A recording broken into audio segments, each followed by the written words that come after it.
Today's subject is about innovating in digital economy, something I'm certainly very excited about across the board, but more importantly about how companies like Pearson that are 100 plus years old have been able to do this. So I thank you for joining me today. Happy to say I'm here with Allen Rodgers, who's been with Pearson. Came to Pearson basically through the eCollege acquisition a number of years ago. And I'm Dan Tortorici, and I've been with Apigee in the product marketing role, and I enjoy learning about companies like Pearson. One note here in terms of to our viewers and your contributions, by all means, these slides and the recordings will be available through our normal channels like YouTube and SlideShare. Questions you'll be able to ask certainly in the chat panel in the interface. We'll address them towards the end. And then also be sure to check out our discussion area on apigee.com. It's a community where we hope to have more follow-on discussions to subjects like this, and would certainly like to hear your stories about how you've managed change over the years. And with that, let's begin. So we have here basically a screenshot of the developer portal, I guess, for yours. Now, is this a developer portal basically for just eCollege, or is it all of Pearson? It started off with just Learning Studio, but okay. It will hopefully become our global portal. Great. So here's our agenda. We'll talk basically a bit about the initiatives so that we understand essentially what you've accomplished and what you've been able to do. But I think more importantly, from a business perspective, there's a number of areas that we'll explore that help to understand in the broader sense how adapting to change is something that you've been able to deal with, and certainly this particular one. I'd like to basically wrap up also with some advice on what you would consider important for companies that are just starting out on this digital journey. So let's begin basically with the digital initiatives that you've established with Pearson eCollege. Perhaps you can tell us a little bit about what you did, what the needs were, and what your objectives were, what you're able to accomplish. Sure. So back in 2007, Pearson acquired eCollege. And at that time, you could see a trend within Pearson really to focus and consolidate around the education business. Right. Pearson had kind of grown up through mergers and acquisitions. And I think they were really looking at eCollege because we had a platform at the time, a learning management system. And they saw it as a way of actually consolidating content and a distribution channel. In the past, they would be selling content through other LMSs. And obviously, there's tolls associated with it, so they saw this as the cradle to grave way of getting their actual content out there. The challenge that we faced, as all big companies do, and I think the acquisition of Pearson kind of brought this to the forefront, was the fact that we had all of these systems and they were very difficult to integrate. With the eCollege platform, we grew up in the web age, did not take advantage of APIs, and so it was very difficult to bring all of these products like we had hoped into the learning management system. And so I think it pointed out several key facts, including the ability, like you have to streamline integration, you have to bring in your back-end systems, and really kind of establish, if you will, this ecosystem for building and developing applications that can be rapidly deployed. Our API strategy moving forward is really to look at, it's actually funny because we've done partner programs with APIs, customer programs with APIs, and now we're circling back and really looking at doing an internal program. So the strategy today really is to build a platform of services so that we can rapidly build applications and deploy those applications. Right.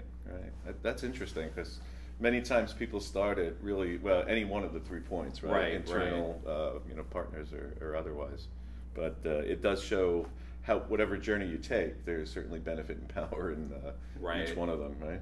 Well, I think there's also a lot of confusion just around the strategy when people enter in the API market. The first thing you think about is monetization. How do I get my content out there? Right. And I think you overlook kind of this natural evolution of APIs. Right. And you get caught up in that excitement, which I think we certainly did. It's like we need APIs, and we had several business drivers. At the time, we had clients leaving the company, or not the company, the product, because it was not open. Right. And so rapidly, as I say, bolting on APIs as quickly as possible to allow them to interact with it. Okay, so let's talk a little bit about this sort of idea of adapting to change, and maybe you can give us a little bit of Pearson's history and how this relates to other changes Pearson's had to deal with. Yeah, no, certainly. I actually had to study this a little bit. As you said, Pearson is over 100 years old. Yeah. I've been with eCollege since about 98. And with Pearson, I actually left and then came back in 2010. But it's really fascinating. So I would suggest any of you guys do research on the top 6 or 7 publishers. Our background is we started in the late 18th, early 19th century as an engineering firm. And then by the end of the 19th century, became one of the world's largest construction companies. And into financing right around the time of the Depression. Wow. And then really right after World War II, and it's amazing to work for a company where things like the Depression and World War actually affects the company. Right, your business. But right after World War II, we started acquiring media companies, newspapers, textbooks, and things of that nature. Right. And why do you think that was? Was it a change in technology that made that lucrative, or? I think so. I think it was Pearson, I don't want to say is opportunistic, but they definitely take advantage of opportunities. Sure, in the market at the time. Right, and they have the ability to actually look at the economy and see where things are changing. So if you look at the Depression, they started getting in the financial side of it at the start of it, and then had acquired, I think, 80% shareholder in Lizard Brothers, or Lizard Brothers. Right. The same thing with newspaper industry, right? Right after the World War II. Right. Significant amount of media was emerging, and there a lot of talk. Right. And so they saw that as a trend moving, into today. Right. So in terms of, what you're doing with this digital side, certainly it sounds like the eCollege acquisition was really, the one that brought you into the digital world, if you will. Was that borne out by competition and the need to basically enter that fray, or what was really the business challenge that led to that? So I think there was 2 things that happened. Late 90s, early 20s. We saw the real shift to the online world. Right. This thing we now call the Web of Things, that we used to call the web or the internet. Yeah, which now is, it's kind of like you mentioned before, it's the legacy. Right. It's so eCollege legacy. But I think management at the time recognized that there was going to be a profound impact to publishing. And they started changing by actually publishing or digitizing their textbooks and putting those online, and saw quite a bit of success with that. And then I think with the acquisition of Pearson, and then over time, I think that just highlighted the need to have our back-end systems actually start talking to each other. Right. If you can imagine a company that grew up through mergers and acquisitions, and especially in the digital age where so much information is available at the fingertips. Our clients, some of them actually knew more about what we did than we did, and they'd be like, oh, I see you have, we're using your LMS. I want to integrate my math labs or mastering or Excel, or I want to bring this in. Can you do it? And we're like, yeah, absolutely. Give us 6 months. And they're like, wait a minute. No, I want this now. Type of thing. So I think that really just highlighted the need for that. I think the other thing is just, if you look at education today, it feels like we're in this perfect storm. Right. I don't know if there's any other industry that is changing as rapidly because of technology as education. Not only is the distribution mechanisms changing, the global reach of it. I think I was reading an article yesterday, and there's been more pedagogical changes in the last 10 years than in the entire history of education, which is a little bit crazy. Right. Where does it go? Reach. Where does it end? Yeah, exactly. And then things like new teaching practices. I don't know if you guys have heard of the flipped classroom. Basically, allowing students to learn, and then the instructor actually will answer questions and work with them, kind of on a one-on-one scenario. Right. And so we have all of these things starting to culminate into opportunity. And I think that the biggest challenge is who and how do you actually capture these opportunities? Sure. No offense to the academic world, but what we found is, in higher ed and to K-12, faculty sometimes are a little bit behind in technology. And so how do you educate them? Right. The reality is their students are. Right. A great example is Twitter. You know, we all use Twitter. One of the interesting things is storytelling using Twitter. I don't know if you guys have heard of that, but as a new mechanism, because the author now can actually control what you hear or what you read. Right. You know, and so they're starting to broadcast stories via Twitters. Reminiscent. Links to stories, or no, the actual story. Serial stories, And these 140 characters. Yeah, each. bytes that will keep. So it's kind of like the old days of. Like telegraph. Or... No, think of radio. You know, Right. you'd all gather around your radio for a program, and you would wait for the information to come to you. Yeah. And it's just like that. So if you take that just a step further, think about it in education, Right. in a classroom. Yeah, we're going to write a story. Right. We all now get to participate. You know, I'm going to give you one line. The queen appeared, right? And then you're going to go and I'm going to go. And so, like, these seemingly unrelated technologies have the possibility to have these profound impacts to education. Right.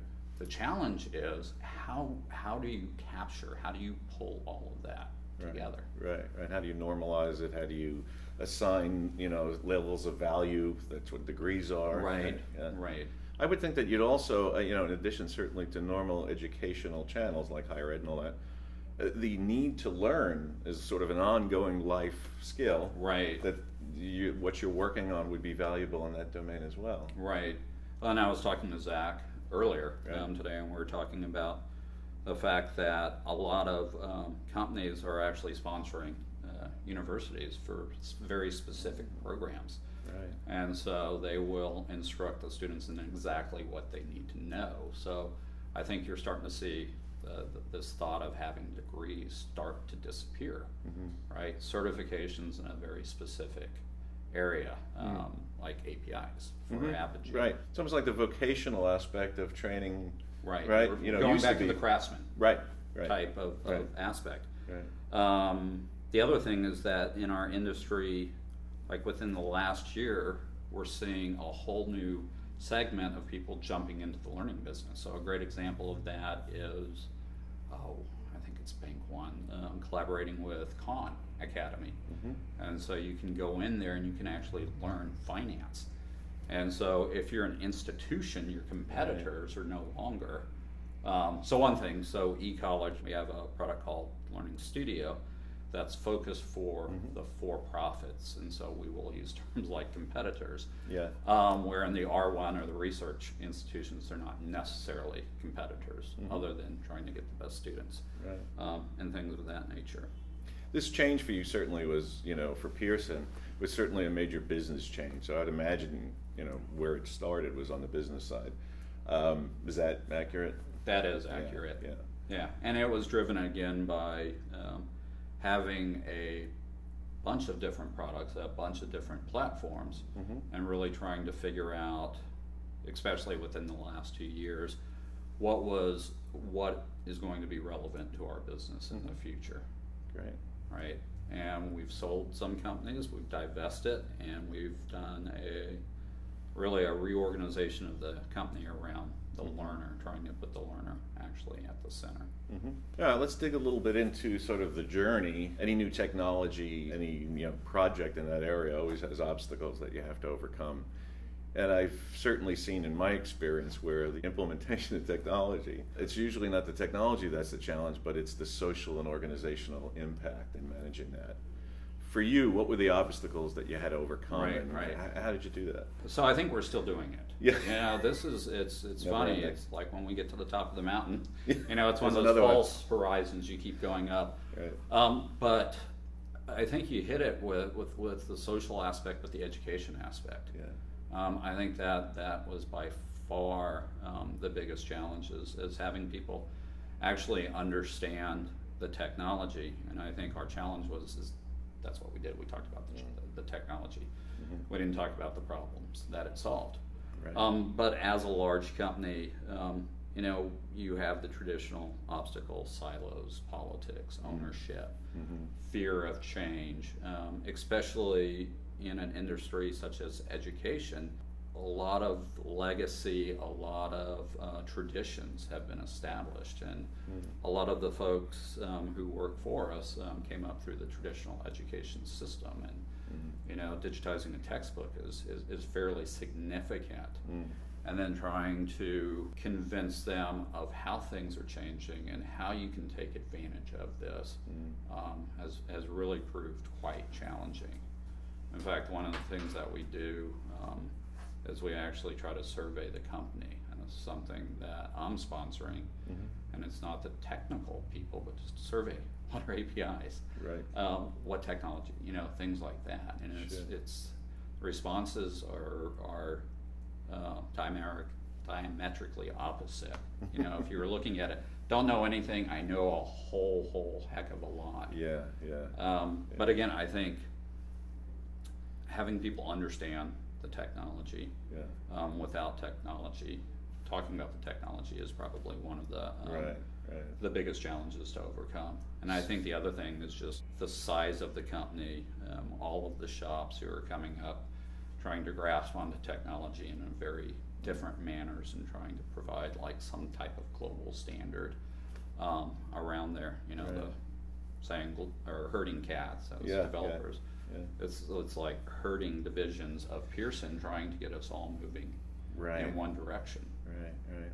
Were there any techniques that you used that you found in the end were most beneficial to sort of reducing that gap between, say, IT and business, or between one business unit and another business unit? Right. Now, and this is something I was thinking about last night, is that I don't think we've achieved that alignment between IT and business. However, we have this precarious balance that actually seems to be working. And I think the reason for that is IT has always been a very big proponent of APIs and technology and things like that. There's never a chance that you can talk to an IT folk and say, hey, do you want to introduce something new? No, that they're going to say no, unless they've been in the business for a while. Right. I think the challenge is that with most large companies, they're involved in the tactical day-to-day, and so they don't have a lot of opportunity to do POCs or expand. I think the other challenge that we see is that when they create business proposals, they typically focus on the technology as opposed to cost reductions, the business revenue, goal, and things like that. And so many times they get overlooked. On the product side of that, APIs are still seen today as a way of achieving parity with other folks. You know, you want to check the RFP, or as a nice to have feature. And we're constantly in this debate. It's like the chicken and the egg. What comes first, product or platform?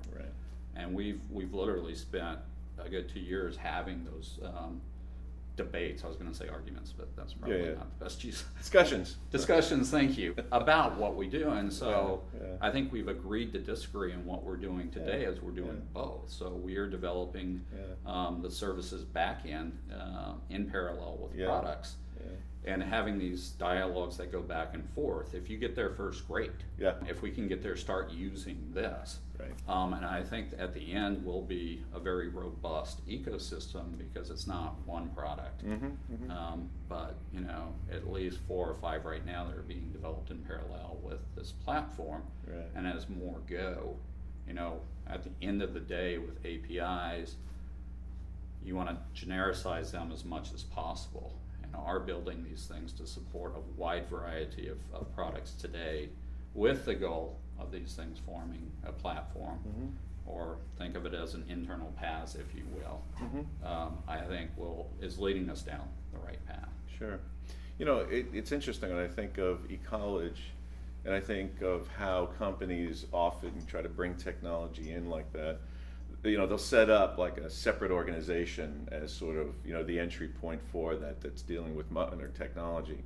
And in a way, I thought eCollege was that, but actually, since you have like web legacy or whatever it is, it's almost like you still had those barriers to overcome that you would have if you were in even the older part of the company. Is that accurate? Yeah, that is accurate. Yeah, makes sense. Yeah, I think there was, you know, 3 forays early on into APIs, and really the first one So Financial Sure. Times, I think, mid-2000s, released their first set of partner APIs.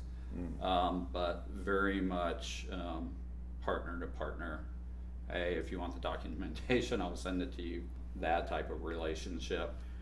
And then roughly, I don't know, 5 or 6 years ago, you saw eCollege merge with its first set of integration APIs. You saw our future technology folks come up with plug and play. Plug and play was basically a foray into APIs to understand what that value was, with the mission of then bringing that back into the company. And then at the same time, eCollege through Learning Studio, we released our web services on demand program. So we had all three of these things going simultaneously. The other interesting thing is that, and I think this was 2000-ish, 2011, we tried to start a grassroots movement within Pearson and came up with an API task force. And although ultimately not nearly as successful as we had hoped, we were actually trying to centralize, and governance is really kind of a bad word, but centralize standards, a repository for API documentation, consistent branding, use of the same set of keys, those type of things. And although we weren't able to pull it off because I think it was really too early in the company's maturity cycle for that, what we did walk away with was the understanding that we needed to educate. That was going to continue to be the challenge for adoption. And that probably created more visibility of this than anything before, right? Well, it's interesting. Which then told you needed to educate more. Right. I think we received the most publicity because we actually had two competing divisions for, and I don't want to say control for the developer network, but it was because we were both very, very passionate and we took separate approaches. So Future Technologies, led by Diana Stepner, did it by the book. She was the original person who brought Apigee in to our organization. They set up the infrastructure. They set up, academically perfect, and then they went out and searched for APIs, and then they would actually build those APIs and then publish those. Along the same time, we did just the opposite. We were like, we need APIs. We built a lot of APIs without any type of ecosystem around it, any type of management around it, and we're extremely successful in numbers of people adopting them, but we're having production issues because they were testing, bringing down our systems. And so I think we had these two very real life approaches. One is get all of your ducks in a line and then bring APIs into it, or organically grow those. And what we found is neither one works, right? One, the pure academic, is you have to really have to understand and find the right APIs. And then on our side is an API is not just that piece of code. The product is this ecosystem that supports it. And so we are, after 2 years, I think we finally realized that there is this magical recipe of how we actually do things. And I think we'll talk about that in a little while. That's great, though. I mean, that actually you really had some tremendous experience in a very compressed period of time. Right? Because most companies, don't have the advantage to be able to do that. So you were like in parallel, basically, going through the API lifecycle. No, exactly. And then because we had this friendly competition, if you will, going on, we generated a lot of noise around it, and so people would ask me what I thought of what she was doing in that, and people are like, man, we've got to get ours. You guys have got to come together.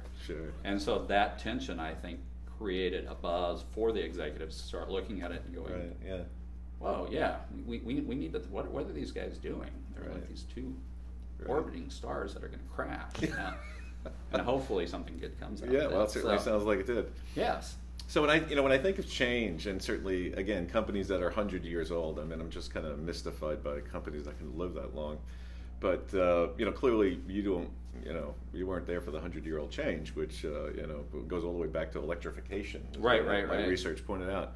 But you saw certainly the change, I'd imagine, from to web first, Right. which was pretty big. Right. And now the change to APIs and mobile and every other touch point.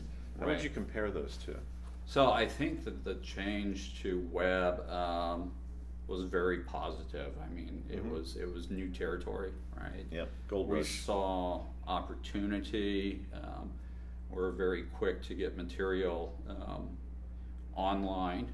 It gave us the ability to truly bring out some of the things that we'd wanted to do with textbooks, like very interactive sessions, multimedia, all of these cool things that the web enabled. And so I think we all were still in awe of the possibilities. I think what we're seeing now, again, we've never seen anything of this magnitude. And this is scary. I mean, this is just because there is so much Right. going on, and there is so much out there. And daily I walk around in fear of what I don't know, because I know I'm missing something. Right. You ever have that feeling? You get up and you're like, oh man, what am I missing in here? Right. So I think we've restructured the company in light of this, and I don't know if you've read what we've done. We basically, instead of going North America by regions, we've now restructured everything around the learner. So we have a school division, higher ed, and professional. Right. We brought in a consulting company in 2013. I liken everything to the development world. That was the conceptual.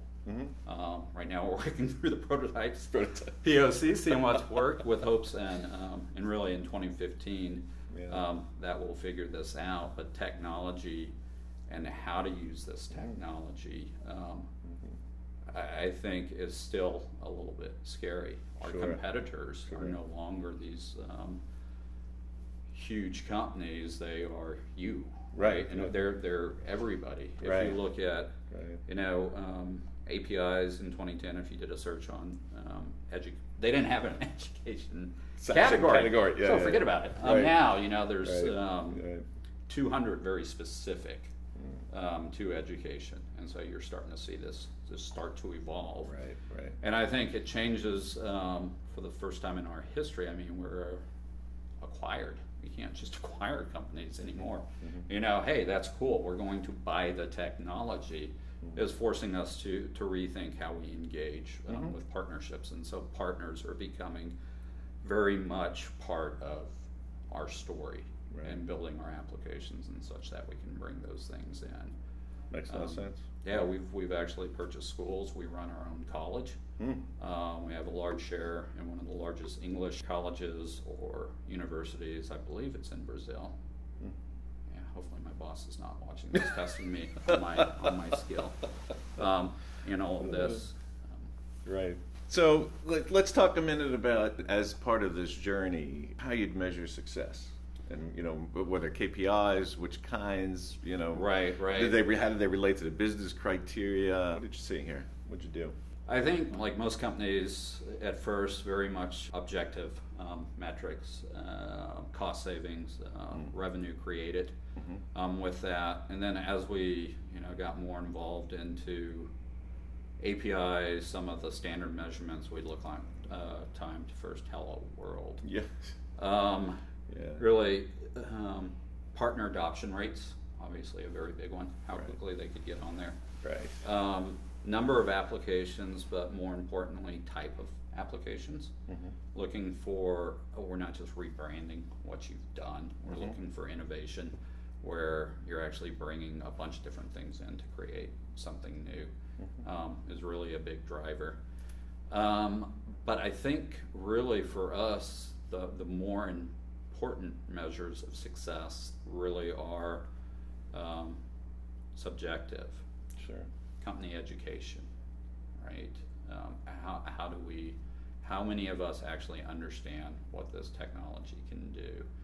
The types of innovation that we see coming out, the types of conversation we actually see people have around technology. And I think the last one really is that, you talked about KPIs. I've read the strategy books. I've met with Sam, who's a remarkable person, and talking about the value of your company.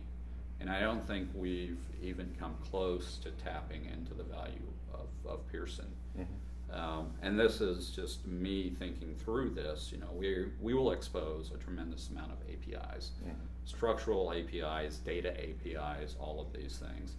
But I think what Pearson knows is what works and what doesn't work in education efficacy.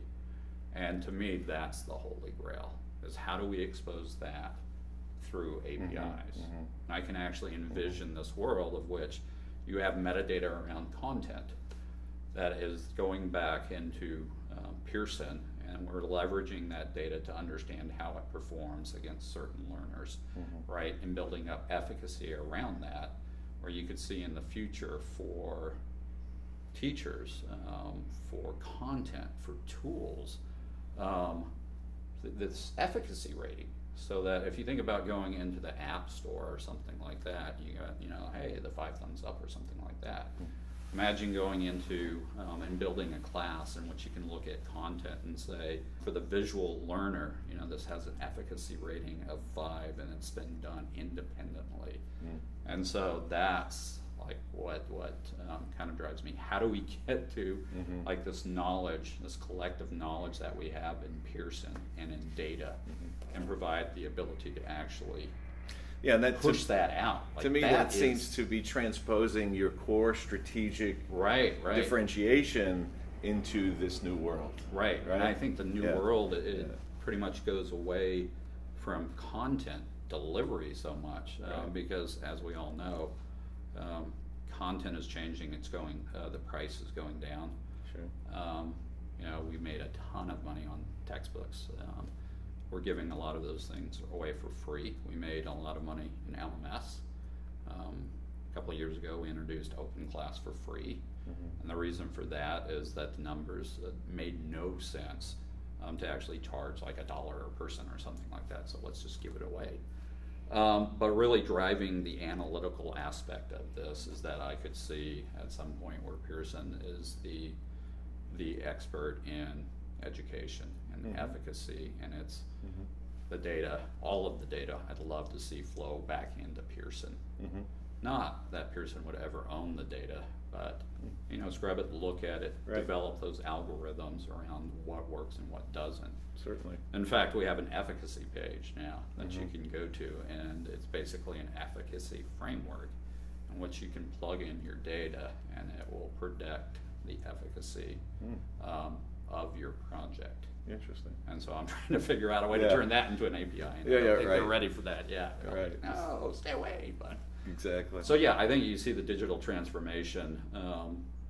You know, we did this. You know, we wanted the LMS and the online, you know, from content, just delivering content, to figuring out the distribution channels and buying companies that help that, to wanting to own the classroom. And the reason for that is so that we could really build the best content available for that environment, as opposed to building, you know, exportable content that might lose some of its luster as you go between platforms, to really going back and focusing on content.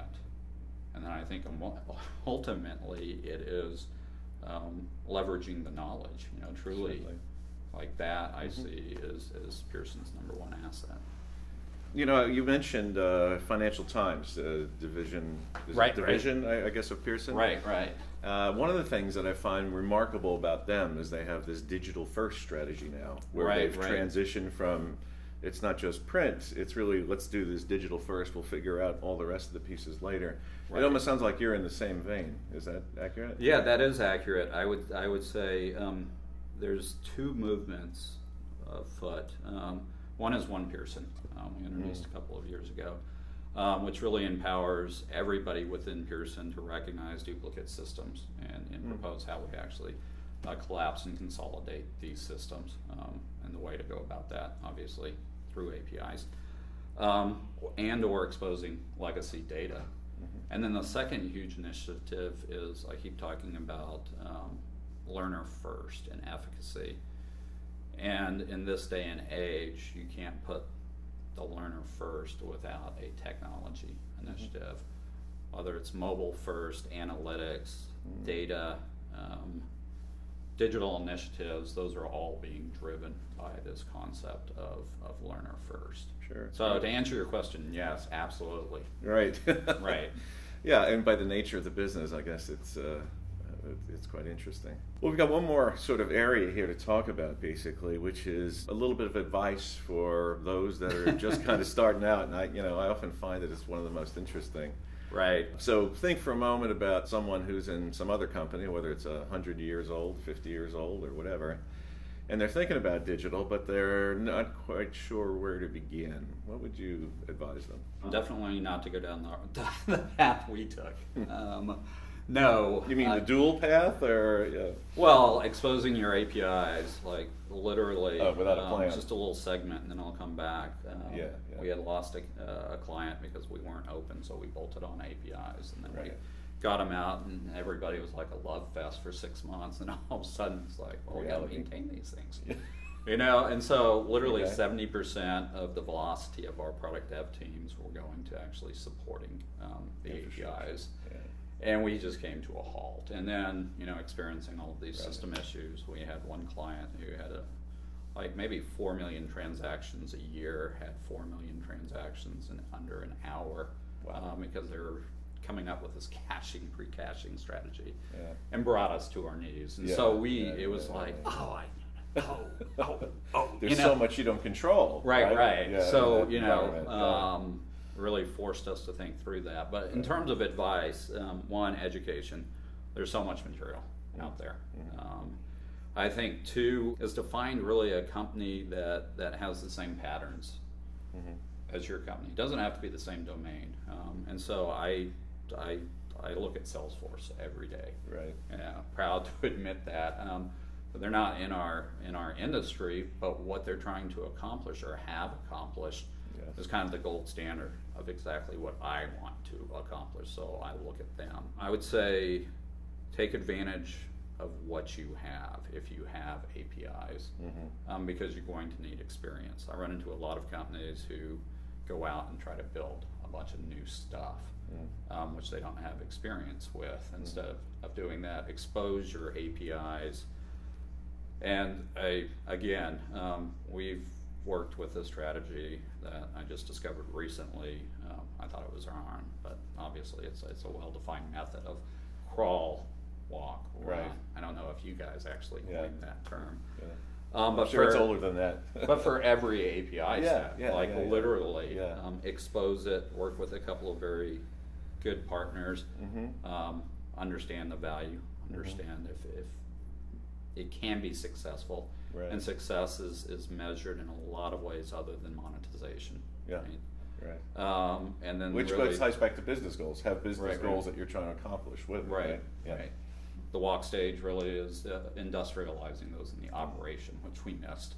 We went from crawl to run, right. and then run really releasing those kind of into the wild. Right. And then it's like shampoo. Do this, repeat. Right. Rinse, So do repeat. that for every API set that you're releasing. Make that available. Right. And then I think it's to partner with an expert in the industry. And I've often spoke about Apigee, and although you guys make really great products, the original value of Apigee to Pearson and to eCollege was your expertise and willingness to talk, unrelated to your products, about the industry. I remember we actually had Sam come out and talk to our executive board, and one of the first things he said is, "Okay, what are your KPIs?" What?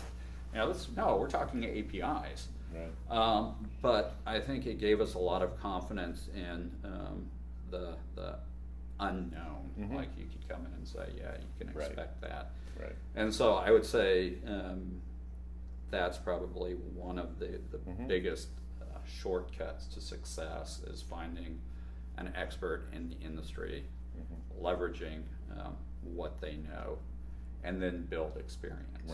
Right. You want to build that experience up, and again, take it slow, crawl, walk, run, and after a while, I think it becomes a lot easier.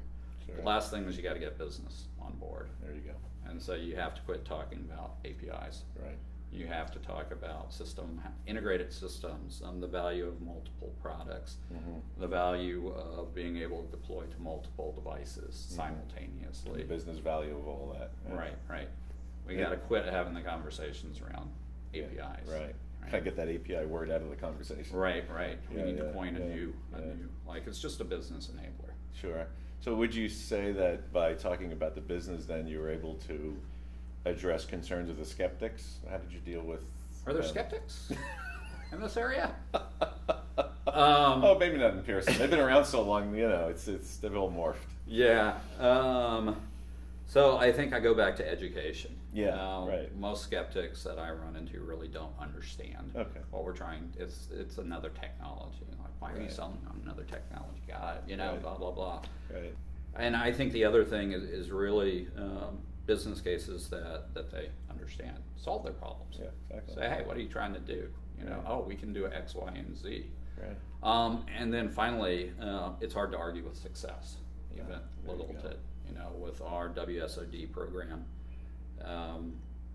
we've had 10 of our major clients adopt that. 60% in one case of their students are running through mobile apps. Based on our back end, we've been able to retain these folks, not because of our product, but because of the APIs associated with it. They can fastly adapt. And so where it's right now in our company's seen as somewhat legacy technology, the old Microsoft stack and all of that. It's funny, our CTO, I think, is Araf Mateen, who is very familiar with you guys, have worked with you guys in a lot of different ways, came in and introduced, brand new technology stack and all of this stuff. And anytime you talk to him, he's like, no, this is what we've got to do. I don't want to invest anything in this whole technology stack. Right. And then every conversation we have around APIs is like, well, look at WSOD. Right. Look what they've done. Right. Yeah. Right. This is like phenomenal. Right. In there. And so again, find something that you can make successful. Nothing succeeds like success. Right. And we found that with our partners. The universities we work with, they will develop or hit low-hanging fruit, do a prototype, and then build on top of that. Right. So in one way, it's almost like go build something, and bring it in. So. Very good. Well, I want to thank you for taking the time to have this conversation. It's so interesting. Not only certainly what you've done, with the technology, but where education is going and what you've seen, because it's an area that you have such expertise in, and I very much appreciate that. And certainly appreciate, the chance to look at how companies that are as, old, is that the word? Matured? Is it like wine? You get better? I guess. But that have been around for a long time, have been able to adapt to change, and certainly adapt to this latest change in digital. So thank you for attending.